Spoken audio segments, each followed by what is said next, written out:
God aften og velkommen til USK. Nyt med det nye. Ja. I aften der har vi besøg af det var Stefan. Stefan, ja, Stefan. Sej, han er sej. Ja. Jeg er awesome. Han er awesome, mand. Ja. Nå, men du er jo her for at fortælle lidt om din fritid, og hvad er det nu er? Jamen, min fritid, den går ud på det her spil her. Vi kalder det Warhammer. Det er sådan et figurspil, meget vigtigt, hvor man spiller med kampvogne, store robotter og rumvæsener, og det hele det er bare så fedt. Og man skal selv male dem og så videre, men vi har også en masse film og computerspil med det, så man rigtig kan leve sig ind i det, når man skal spille med det. Hvad er det lavet ud af? Plastik. Nogle er lavet af metal, nogle er lavet af, tin. Sejt. Okay, hvad gælder det her spil egentlig ud på? Om at vinde selvfølgelig. Men hvordan vinde? Ved at man ruller bedre med terninger end modstanderen. Så det hele er om held med terninger? Ja, det er selvfølgelig ikke kun helt held. Altså, man skulle også kunne finde ud af at tænke sådan lidt taktisk, når man skal spille. Som om man bruger sine kampvogne rigtigt, og man bruger sine tropper rigtigt osv. Men held har selvfølgelig en stor faktor. Så hvis du kan finde ud af at rulle over det med terninger, så kan du vinde. Sejt. Men selve det her spil, hvem var det en, der opfandt det, og hvor sådan... Jamen, jeg tror, det var en eller anden gut over i England. Jeg er ikke helt sikker, men det er vist tilbage fra 84 af det første spil, det blev lavet. Så det er efterhånden lige så gammelt som mig, og jeg er 27. Så det er ved at være gammelt spil. Sejt. Så du begyndte altså at spille det her spil, dengang det begyndte? Ej, nej, dog ikke. Jeg begyndte det, jeg tror det, jeg var en 12 år, første gang jeg prøvede det.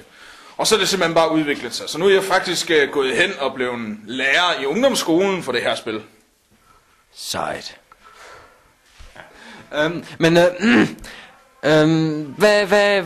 Hvad var din første figur? Min første figur, det var en stor, sej, Rambo-lignende fyr. Store muskler og så videre, jeg fik malet. Han minder faktisk lidt om Rambo, hvis man staver hans navn. Han hedder Sly Marlboro, så hvis man staver hans navn, flytter om på bogstaven, så står der Rambo. Sejt. Hvor mange har du en af de her ting så? Warhammer? Figur, halløjsa.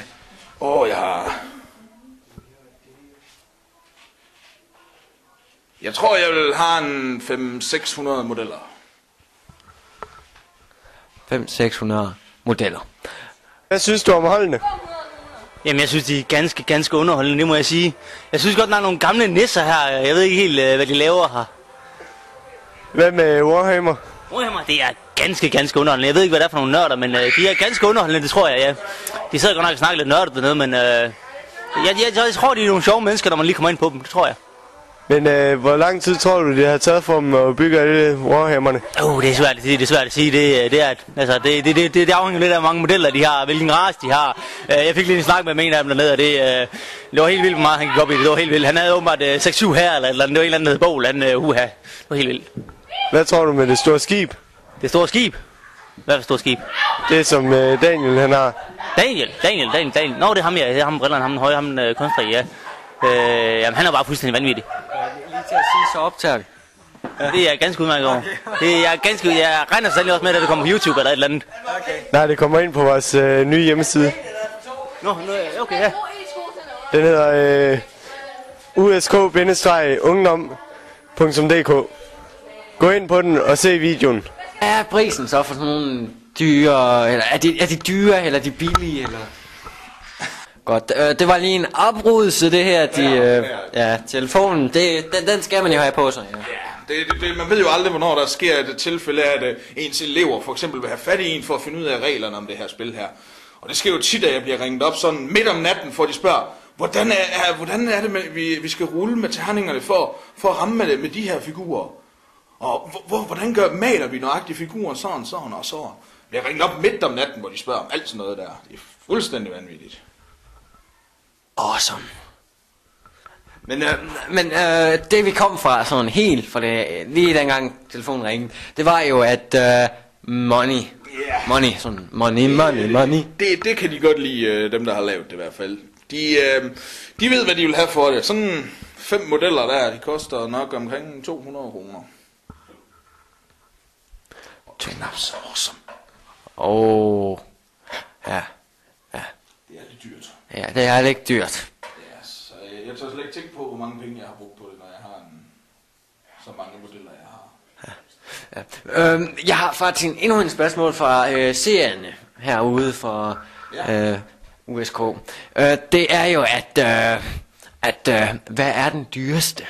Den dyreste model, den koster nok omkring 4.000 kroner. Men den er heller ikke sådan en almindelig størrelse som dem her. Det er en stor robot på den her størrelse her, for bordet er så op. Sejt.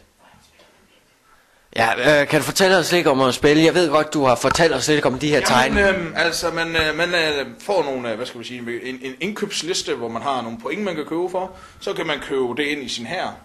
Kan du købe antal soldater, så efterhånden, så hvor dyre soldaterne er, jo flere point koster de. Og det bruger vi så til at spille imod hinanden. Og så har vi nogle regler for, hvor stærke våbnene er, og så videre. Og alle våbne, de har hver deres fordele og ulemper. Okay. Jeg tænker på, hvem spiller du helst med? Jeg spiller helst med mit hold. De er rigtig gode at spille, fordi så kan jeg også lære dem nogle tips og trick. Men jeg spiller meget med en, der hedder Christian, og en, der hedder Rasmus. Sejt. Men jeg tænker også på sådan, at de der væsner, altså, hvem kan du bedst lide? Jeg har en svaghed for orker. De er grønne, de er seje, det er lige noget for mig. Men der findes rigtig mange racer. Der findes jo orkerne, som jeg lige har nævnt. Så findes der det, vi kan kalde de almindelige mennesker. Så findes der en form for rumelver, kan man kalde dem, der hedder Eldar. Så har vi sådan en rigtig alien race, der hedder tyrannider. Og så har vi sådan nogle supergenetiske supermennesker, der hedder Space Marines. Og der findes også dæmoner i det her univers, så der er nok at byde på. Sejt. Det er sejt, det der, ja. Nå, hvad med landskabet og sådan noget? Gør man noget ud af det? Ja, det gør vi rigtig meget ud af os. Vi har lavet nogle bunkerkompleks, som vi bruger, når vi skal spille. Så vores figurer, de kan stå derinde og skyde ud på fjenden og fuldstændig smadre og blod og sådan noget over det hele. Sejt. Jeg får at vide, at vi har ikke så meget tid tilbage og sådan noget, men vi viser lige nogle billeder og sådan noget, og videoklip, hvor man ser det her, de spiller læg. Så vi siger tusind tak til dig, Stefan. Ja, og vi håber, du vinder masser af kampe. Jo, mange tak. Tak fordi jeg måtte komme. Selv tak, du. Vi ses. Hvor lang tid har det her taget for at bygge? Nok et par år, tror jeg. Det var da lang tid. Altså, jeg vil da nok sige, at det er jo ikke hver dag, man arbejder på det, vel? Men altså, hvis du sætter et par dage om ugen til at sidde og arbejde med det, efter man kommer hjem fra arbejde, så et par år, vil jeg nok sige. Hvad så med den store derovre? Den store derovre, den har nok taget en måned, 2 måneder. Og det er jo også, det er jo, hvor man arbejder ikke koncentreret. Det er jo ikke noget, man arbejder fra tidlig morgen til om aftenen. Det er jo sådan lige et par timer om aftenen, så er det det. Det var da meget.